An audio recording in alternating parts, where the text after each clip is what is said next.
नमस्कार। Psychology quest के CDP quiz 13 में हम आज 15 क्वेश्चन करेंगे। हर क्वेश्चन के लिए आपको 5 सेकंड का समय दिया जाएगा। तो चलिए शुरुआत करते हैं। Question 1, which of the following statement regarding learning by doing participation is correct. निम्नलिखित में से कौन सा कथन सीखने भागीदारी द्वारा सही है। Option A, it promotes self learning and self assessment. ये स्व शिक्षा और आत्म मूल्यांकन को बढ़ावा देता है। 2, it gives real experience of solving real life problem. यह वास्तविक जीवन की समस्याओं को हल करने का वास्तविक अनुभव देता है। 3, it is a what of combining thinking and reasoning with the practical act of manipulating objects of solving a problem. यह एक समस्या को हल करने के लिए वस्तुओं के हेर फेर के व्यवहारिक अधिनियम के साथ सोच और तर्क के संयोजन है। तो ऑप्शन देखते हैं 1 and 2, 1 and 3, 2 and 3, 1, 2 and 3।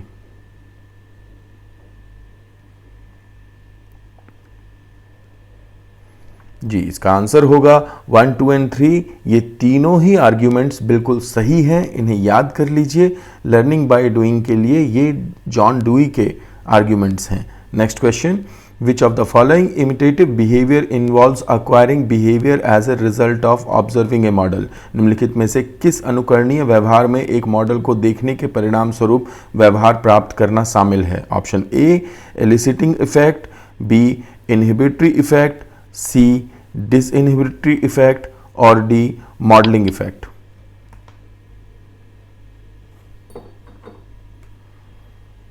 जी, इसका आंसर होगा मॉडलिंग इफेक्ट, क्योंकि जब इमिटेट करते हैं आप किसी के बिहेवियर को तो आप किसी दूसरे के बिहेवियर को देख के अक्वायर कर रहे हैं नई बिहेवियर को, तो वहाँ पे मॉडलिंग थियरी लागू होती है, जो कि कहीं ना कहीं बेंडूरा की मॉडलिंग थियरी से भी मेल खाती है।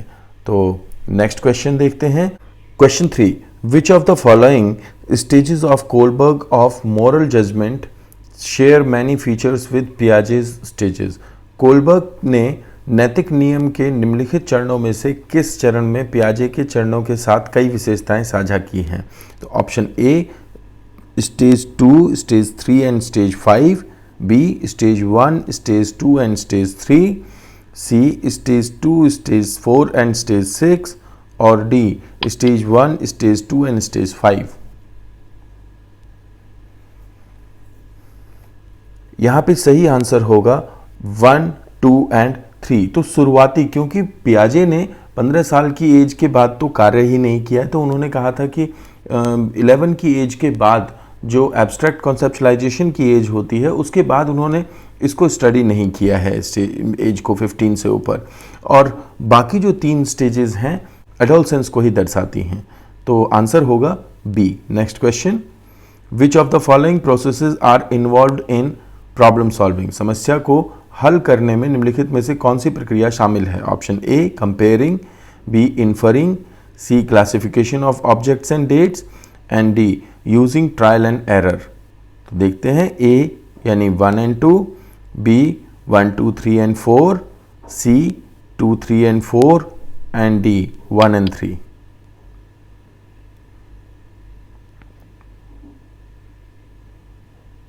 जी, इसका आंसर होगा बी, ये सभी हैं। इनमें से ये जो तीनों हैं ये पियाजे की जो 3rd स्टेज है, कॉन्क्रीट ऑपरेशनल स्टेज, ये वहाँ पे आपको मिल जाएंगी।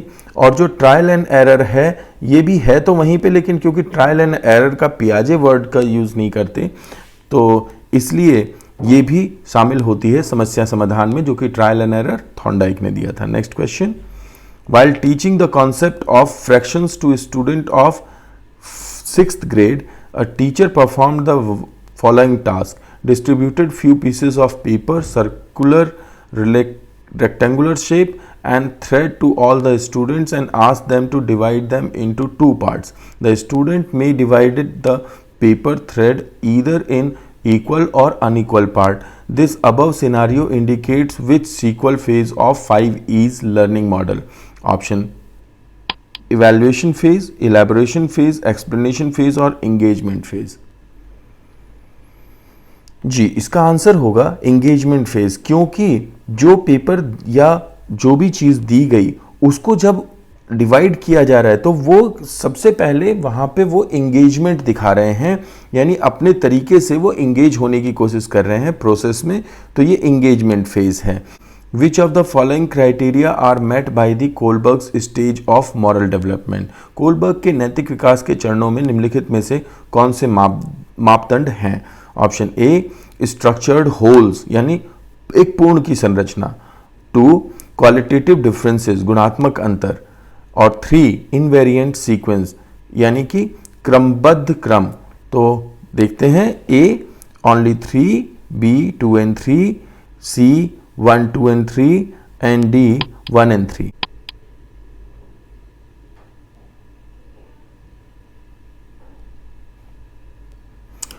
क्वेश्चन थोड़ा सा ट्रिकी है। पूर्ण संरचना का मतलब होता है कि एक व्यक्ति को एज ए होल देखना, तो क्योंकि मॉरल डेवलपमेंट की बात हो रही है तो वो होल डेवलपमेंट की बात करते हैं। अब बात कर रहे हैं क्वालिटेटिव डिफरेंस की, यानी कि from one person to another person variation रहेंगी। अब इनवेरिएंट सीक्वेंस की बात कर रहे हैं। देखिए, जो भी थियरिस्ट होगा वो स्टेज की अगर बात कर रहा होगा तो सभी स्टेज थियरिस्ट कहते हैं कि हम पहले एक स्टेज को पूरा करते हैं तब हम दूसरे में जाते हैं, चाहे फिर वो फ्रॉइड हो, चाहे फिर वो एरिक्सन हो, पियाजे हो, कोलबर्ग हो, ये सभी स्टेजेस में एक स्टेजेस के बाद दूसरी स्टेज में जाने की बात करते हैं। These are called stage theories. तो इन सभी में इनवेरिएंट सीक्वेंस मिलेगा। तो आगे बढ़ते हैं। Next question, Kilpatrick describes 4 types of project include one of the following. Kilpatrick ने निम्नलिखित में से डैश सहित 4 प्रकार की परियोजनाओं का वर्णन किया है। A problematic project, social project, group project और इंडिविजुअल प्रोजेक्ट। आपको बताना है कि इनमें से कौन सा वो प्रोजेक्ट है जिसकी बात किलपैट्रिक करते हैं। जी, यहां पे आंसर होगा प्रॉब्लमैटिक प्रोजेक्ट। एक्चुअली उन्होंने 4 प्रकार के जो प्रोजेक्ट बताए हैं उसमें एक तो हो गया प्रॉब्लमैटिक प्रोजेक्ट, दूसरा हो गया इसमें एंजॉयमेंट प्रोजेक्ट, तीसरा हो गया इसके अंदर एक minute, enjoyment project, construction project, enjoyment project, problem project and complex social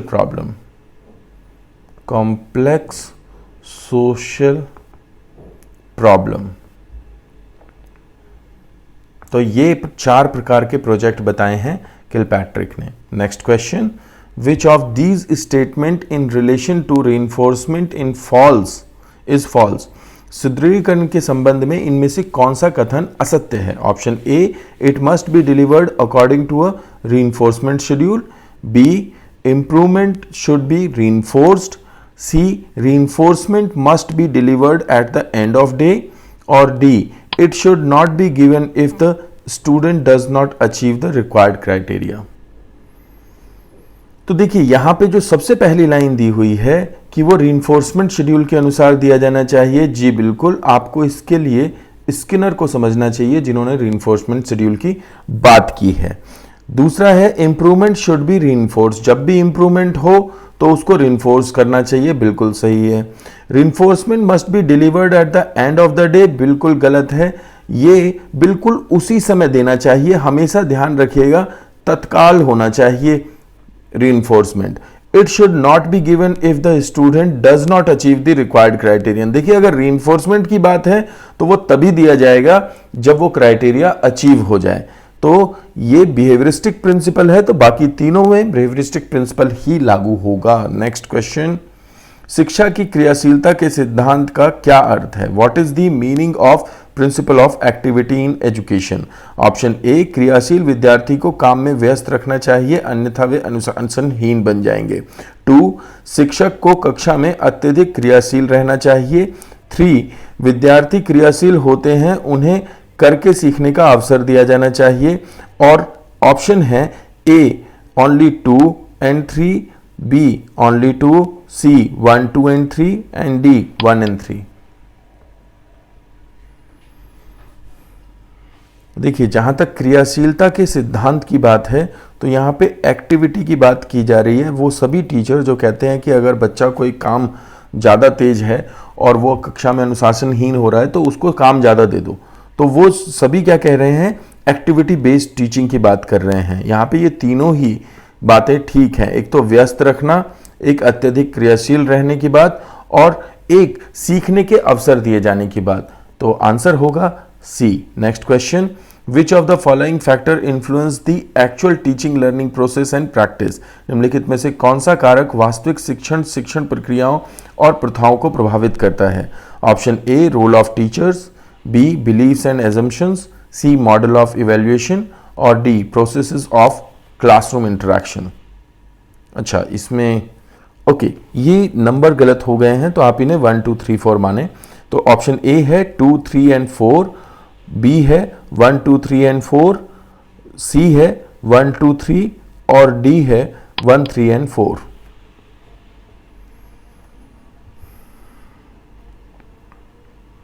जी, यहां पे आंसर होगा कि ये सभी role of teacher, belief and assumptions, model of evaluation और प्रोसेसेस ऑफ क्लासरूम इंटरेक्शन, ये सभी चीजें। जहां तक बात करते हैं क्लासरूम के इंटरेक्शन की, तो इस पे काम है फ्लैंडर का। फ्लैंडर इंटरेक्शन एनालिसिस है। मॉडल्स ऑफ इवैल्यूएशन, तो इवैल्यूएशन के जब हम मेथड्स की बात करते हैं तो ये कहां से आता है, ये आता है कोठारी कमीशन से। बिलीफ एंड एजम्पशंस, हमारे जो बिलीफ होते हैं और जो एजम्पशंस होती हैं, हम जिन चीज़ों को एज्यूम करते हैं, वो हमारे एप्टीट्यूड का एक महत्वपूर्ण हिस्सा होता है जो कि हमारे एटीट्यूड से होकर के आता है। और रोल ऑफ टीचर, इस पे हम बात कर चुके हैं। ये सभी महत्वपूर्ण हैं जो कि टीचिंग लर्निंग को प्रभावित करते हैं। तो आंसर होगा B. Next question, which one of the following is considered a sign of motivated teaching. निम्नलिखित में से किसे प्रेरित शिक्षण का संकेत माना जाता है। Option A, student asking questions, B, maximum attendance of the students, C, pin drop silence in the classroom, और D, students taking notes.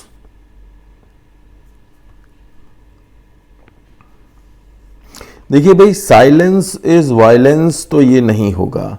Student taking notes, अगर बच्चे अगर लिख रहे हैं, दैट डजंट मीन दैट ये आर मोटिवेटेड। और student asking question, ये सबसे ज़्यादा मोटिवेटेड होगा। बच्चे तभी क्वेश्चन पूछते हैं जब वो मोटिवेटेड होते हैं, उनके अंदर जानने की जिज्ञासा, इच्छा होती है। तो maximum attendance of the student, ये एक कारण हो सकता है कि कुछ सीखना चाहते हैं, बट वहाँ पे मोटिवेशन का कारण नहीं हो सकता, क्योंकि आप देखते हैं स्कूल्स में और बहुत सारे कॉलेजेस में अटेंडेंस तो डंडे से भी पूरी करवा दी जाती है कि भाई आप अगर नहीं आएंगे तो आपके मार्क्स काट दिए जाएंगे या आपको पेपर में नहीं बैठने दिया जाएगा। तो इस तरीके की बाधाएं लगा करके अगर टीचर ठीक से पढ़ाने लगे तो इस तरीके से कुछ करने की जरूरत ही नहीं, क्योंकि बच्चे तो खुद अपने आप से कुछ ना कुछ नया सीखना चाहते हैं। तो next question, what should a teacher keep in mind while making lesson plans to encourage discovery learning in his her students। शिक्षक को अपने विद्यार्थियों में खोज सीखने को प्रोत्साहित करने के लिए पाठ योजना बनाते समय क्या ध्यान रखना चाहिए। A1, the content of the lesson plan should be the response of the students। 2, the lesson plan should be developed from a previous determined logical structure। Option देखते हैं, only 2, neither 1 nor 2, both 1 and 2, and D, only 1।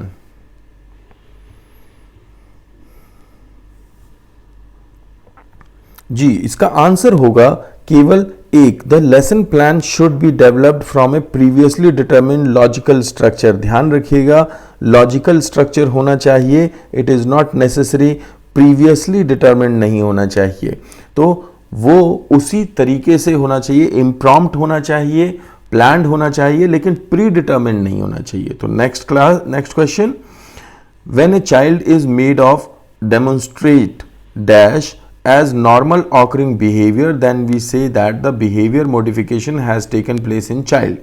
जब एक बच्चा प्रदर्शन से बनता है dash सामान्य व्यवहार के रूप में, तब हम कहते हैं कि वह व्यवहार संशोधन बच्चे में हुआ है। तो option A, elicit behaviour, B, emitted behavior, C, both illicit and emitted behavior, or D, neither illicit nor emitted behavior। Illicit ये एक ऐसा बिहेवियर होता है, यहाँ पे थोड़ा सा मुझे लग रहा है कि हिंदी गलत हो गई है। इलिसिट मतलब आंतरिक होगा यहाँ पे, तो इसको समझ लीजिए, जिसको कि आप पूर्ण रूप से देख नहीं सकते। एमिटेड जो बाहर दिख रहा है, तो जो बाहरी बिहेवियर है और जो आंतरिक बिहेवियर है, तो जब हम कहेंगे कि उसके मॉडिफिकेशन हो गया है, तो इस मॉडिफिकेशन के लिए केवल बाहरी नहीं आंतरिक बिहेवियर की भी जरूरत पड़ेगी, क्योंकि relatively permanent change in behaviour, ये है मीनिंग लर्निंग का। तो आंसर होगा C. Next question, which of the following statement regarding learning centred approach is are correct. अधिगम केंद्रित दृष्टिकोण के बारे में निम्नलिखित में से कौन सा कथन सही है। तो 1, it is basically learner centred but include teacher in the process of learning in a classroom situation. It helps students acquire competency in skill areas and create lifelong learners. तो ऑप्शन देखते हैं, only 2, only 1, neither 1 and nor 2, both 1 and 2. तो देखिए, जो जहां तक बात करते हैं लर्निंग सेंटर्ड की, तो हम लर्निंग सेंटर्ड जानना क्यों चाहते हैं, तो ये लाइन आप हमेशा ध्यान रखिएगा कि होती तो ये लर्नर सेंटर्ड है, लेकिन क्योंकि इस प्रोसेस में टीचर भी एक फैसिलिटेटर के रूप में अपनी भूमिका निभा रहा होता है, तो इसलिए वहां वो लर्नर सेंटर्ड होने की बजाय लर्निंग सेंटर्ड हो जाती है, क्योंकि सारा ध्यान वहां पे लर्निंग पे होता है, क्योंकि टीचर भी अपनी भूमिका को अदा कर रहा है। तो आंसर होगा इसमें B. Next question, question 15, which of the following features does all cooperative learning lessons have. सभी सहकारी शिक्षण पाठों में निम्नलिखित में से कौन सी विशेषता है। तो 1, इसको 1 याद रखिएगा। 1, student work in group to master academic materials. 2, group are heterogeneous consisting of high average and low achiever. 3, reward system are group oriented rather than individual oriented. Option देखते हैं, 1 and 2, 1, 2 and 3, 1 and 3, 2 and 3।